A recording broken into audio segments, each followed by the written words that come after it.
Despite Scene's affair being exposed, he remains oddly content, speaking with a nonchalant air as if the car we're discussing is his by right. His surprising attitude leaves me baffled. Why is he so happy, and why does he act with such arrogance toward me? Sometimes it feels like we're living in completely different worlds. If I could just hand over this car to him, it would be a relief. The $2,000 monthly payment would be his responsibility, but I suppose he should be able to handle it. I wonder if he's really okay with that amount. Even though I don't agree with his suggestion, he smiles at me with a joy I've never seen before. My name is Holly, I'm 38, and I work in design. I thought I was managing my life well, but as I approach 40, the idea of marriage still lingers in my mind. I have neither a partner nor much experience in love. Seeing all my friends married, I sometimes felt left behind and considered giving up on the idea of marriage altogether. But seeing their happiness kept me dreaming. My life took an unexpected turn one day after work. Feeling uplifted, I decided to have a drink alone at a bar. I settled into a corner and ordered some snacks while scrolling on my phone. That's when a man approached me. "Any friends with you, miss?" he asked, peering at me with curiosity. This was my first encounter with Scene, who would later become my husband. "No, I'm here by myself," I replied. "Really? How about a drink together?" he suggested, taking a seat before I could respond. He started pouring himself a drink and, despite my protests, laughed it off, saying, "It's okay, just for a bit." Reluctantly, I agreed to this company, even though I wasn't in the mood to chat. Scene started talking away, and though I stayed silent, we eventually exchanged contact information and went our separate ways. I thought our meeting would be a one-time thing, but 2 months later, Scene and I began seeing each other more frequently. As we spent time together, I found myself increasingly drawn to him. His conversations brought me comfort, and when he said he missed me, it made me genuinely happy. Before I knew it, I was wrapped up in feelings I hadn't expected. 6 months after our first meeting, we became a couple, and 3 years later, we decided to get married. I had once thought marriage wasn't for me, so Scene's proposal felt like a dream. Looking back, it seemed like the pinnacle of my happiness. However, after we married, Scene changed completely. He seemed like a different person, making me question whether the man I dated was just an act. About a month into our marriage, Scene became distant, often coming home late. When I asked about dinner, his responses were always indifferent. "Whatever," he would say. Concerned, I asked if he was okay, but he would just brush me off, saying, "Leave me alone. It's none of your business." His behavior grew worse over time. He started coming home even later, citing overtime or drinking parties as excuses. I spent many nights alone, overwhelmed by loneliness. One evening, as I returned to an empty house after work, I received a text from Scene saying he'd be working late again. While I appreciated his message, the increase in his absences worried me. Had I done something wrong? Was he deliberately avoiding home because he was disillusioned? Scene eventually stopped coming home regularly. Our once slightly upscale apartment now felt like a lonely space. I found myself eating dinner alone and preparing meals for him, only for him to eat just a few bites before stopping. "What's wrong? Aren't you hungry?" I would ask, but his bad mood was a constant, leaving me to wonder how we ended up like this. I asked Scene about his recent change in attitude, and he responded bluntly, "To be honest, I don't find your cooking tasty at all." I was taken aback. Up until now, he'd always praised my cooking and even had seconds. On anniversaries, he preferred my homemade meals over dining out. So why this sudden shift? I apologized, saying, "Sorry, I didn't realize it was bad. I'll clean up right away." But he snapped, "Don't touch it," and continued eating, though he didn't seem to enjoy the meal, frowning the whole time. Since then, he started nitpicking about everything, from a coffee cup being out of place to a decorative picture slightly askew or a single strand of hair on the floor. I work too, so sometimes housework isn't perfect. I wonder if it's normal to be so fixated on trivial details. I've repeatedly told him that because of my job, housework might not always be flawless, but Scene won't listen. He always ends up shouting, "Just shut up and do as I say." The constant stress of dealing with his demands is building up, and I find myself questioning whether I should continue this marriage. The dissatisfaction with my imperfections and a swirl of emotions are making me consider divorce. However, the rarity of finding a partner at my age and the hassle of divorce proceedings make it hard to take action. I convinced myself that enduring is my role. Before we got married, I made a significant purchase, a luxury car from a renowned brand. It was bought on loan, as a lump sum payment was impossible. I'm not particularly obsessed with cars, but there was a specific model I'd always admired, and finally owning it made me incredibly happy. It motivated me to work hard, and I used it for commuting. Car enthusiast colleagues often chatted with me about it. Initially, Sean praised the car, saying it was a great purchase, but as his attitude changed, he began using it without asking. Even though Sean has his own car, he prefers mine, which is frustrating. Because of this, I've had to commute by train and walk for shopping. I tried to address the issue with him, saying, I really wish you'd stop using my car without asking. I need it too.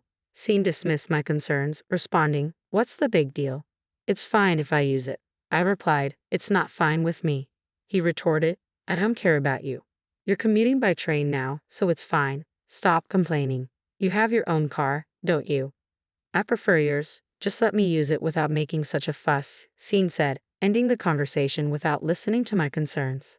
The cost of train fares was quickly adding up, and walking from the station to home with a tired body was becoming increasingly difficult. My weekly shopping trips had turned into frequent errands as I struggled to carry heavy bags without the car. I'd even considered asking to use Sean's car, but he brushed off my request, saying, That's my car, you wouldn't know how to handle it. Don't joke around. I felt it was unreasonable for one person to need two cars, but I couldn't argue with him. With his personality, even the slightest deviation in the car's position or seat adjustments would likely set him off, adding another layer of hassle. If I were younger, I might have fought back more, but now, I didn't have the energy. Sean continued his pattern of staying out late. He claimed he wasn't drinking because he was driving, but sometimes I could detect an unfamiliar perfume. I began to suspect he might be cheating, especially with his increasing overtime and nights out. However, without concrete proof, and lacking the funds for a private investigator, I chose to ignore these suspicions. Sean seemed to look down on me, probably thinking I was unaware of his infidelity. In his eyes, I must have appeared foolish and compliant, someone who would tolerate anything. The marriage I had envisioned was far from the reality I faced. I had dreamed of a warm, caring home where we supported each other and spent weekends exploring new places together. I had hoped that the life I envisioned with Sean might someday become a reality, but it wasn't turning out that way. As I sighed and prepared another solitary dinner, I wondered if this was how my life would be from now on. Then something happened that drastically changed my situation. On a day when I finished work earlier than expected, I decided to head home without calling Sean. He usually wouldn't come home that night anyway. As I approached our house with a heavy heart, I noticed something strange. My car was parked in the driveway. It should have been Sean's car since he had been using mine. Curiosity got the better of me, so I approached the car and saw it slightly shaking. I should have gone inside, but instead, I moved closer and overheard Sean's voice along with a woman's voice from inside the car. I listened in, trying to make out their conversation. Sean asked, Emma, do you love me? To which the woman replied, Of course I do. Her name was Emma. The conversation I had feared hearing was unfolding right before me. Sean said, I want to divorce quickly and marry you. Emma responded, Really? I'm so happy. How have things been with your wife lately? Sean replied, We barely talk. I don't even feel like talking to her. Why did I marry such a woman? I'm always with you, so I can't have a proper conversation with my wife. Emma laughed, adding, That's true. Feeling utterly humiliated, my heart ached with unbearable pain. I didn't want to hear more, so I quietly stood up and began to head home. But as I moved, my bag made a noise and Sean, noticing me, called out, Hey, you. Why are you here? I stammered, Oh, I was just coming home early. Sean's expression darkened and Emma's irritation was palpable as she said, You were eavesdropping. That's the worst. Sean got out of the car and confronted me. You said you were working late today, right? Why are you home so early? When you say you're working late, you usually come back much later. Were you trying to deceive me? I wasn't trying to deceive you, I protested. I really was working late. Besides, you're the one who's been sneaking around while I've been honest about my work schedule. I retorted, expecting Sean to be rattled by my accusations. However, with Emma sitting beside him, he seemed to have given up any pretense. So what's the problem? He asked defiantly. There's a big problem, I said. We're legally married, and what you're doing is clear infidelity. To think you brought another woman into my car.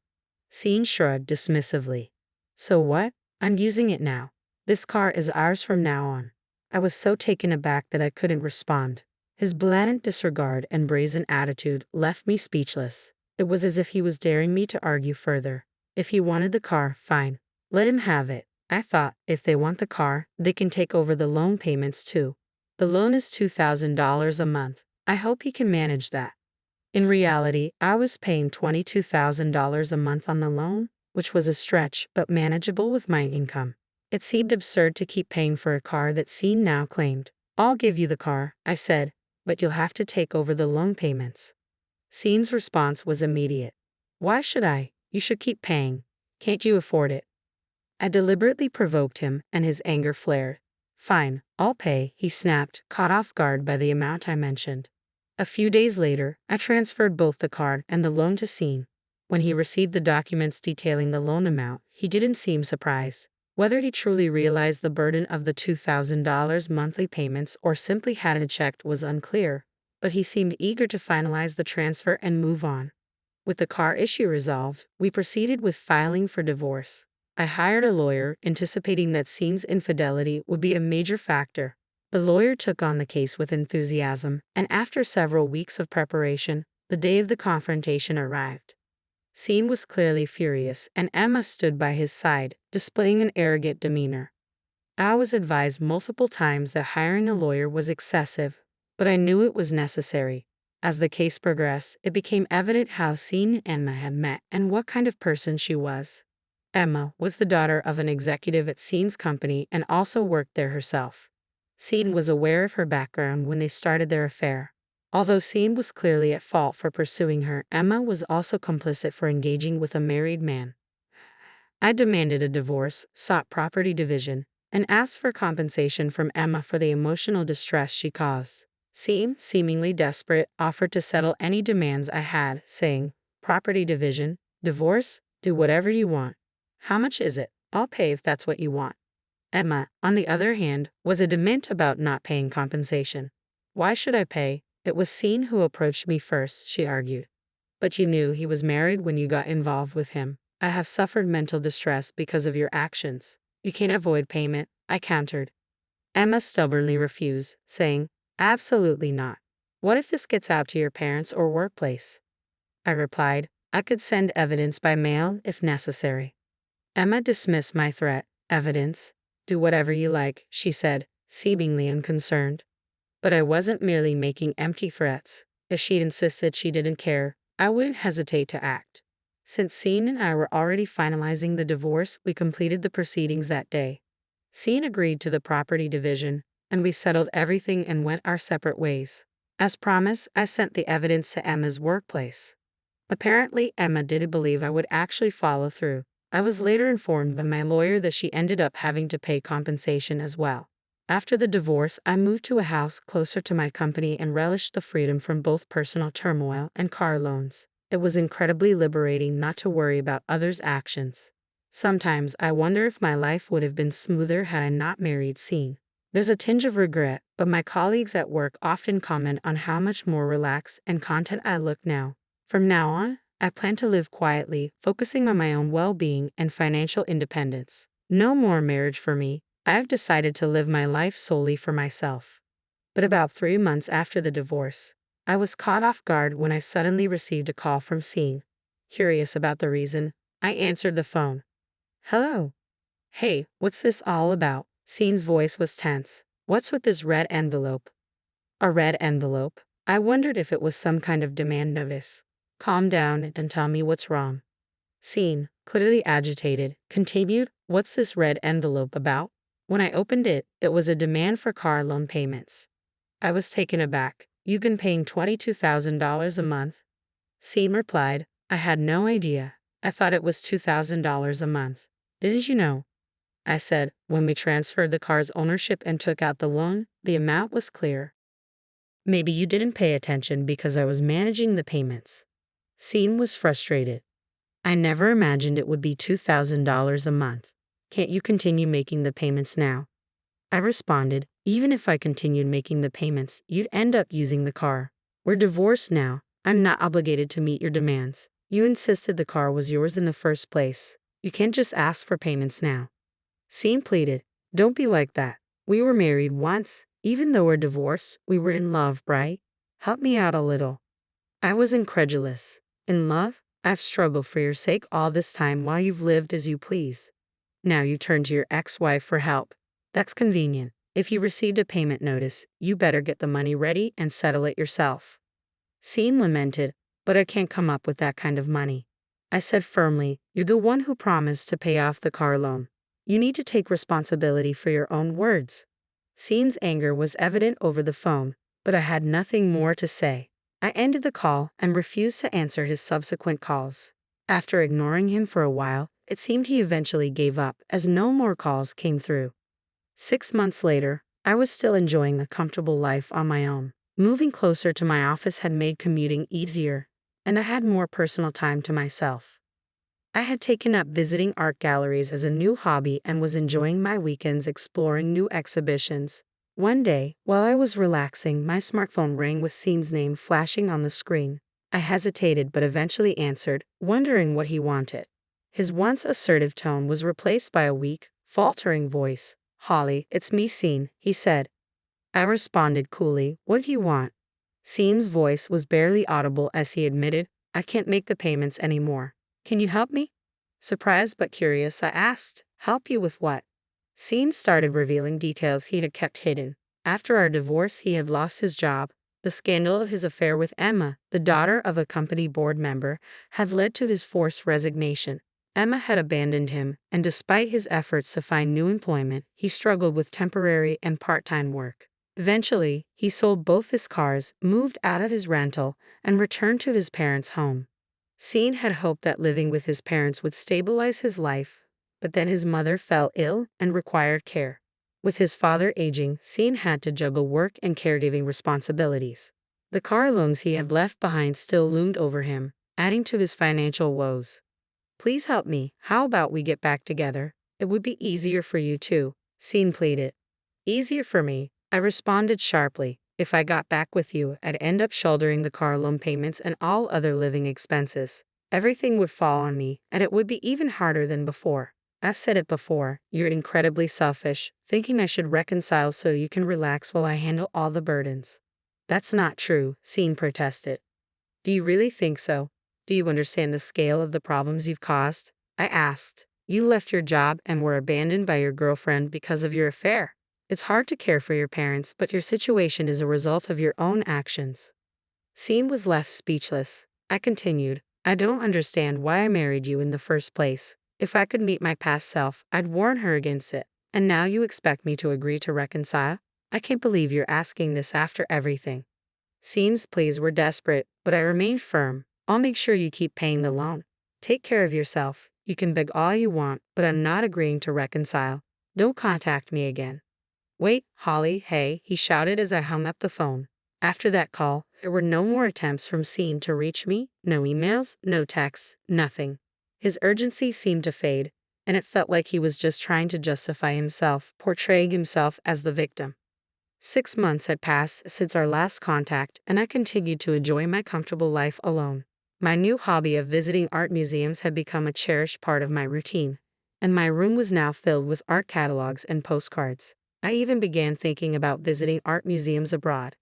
Reflecting on married life, I've realized that even if given the chance to do it over, I wouldn't choose marriage. I'm simply grateful for the comfortable and fulfilling life I have on my own.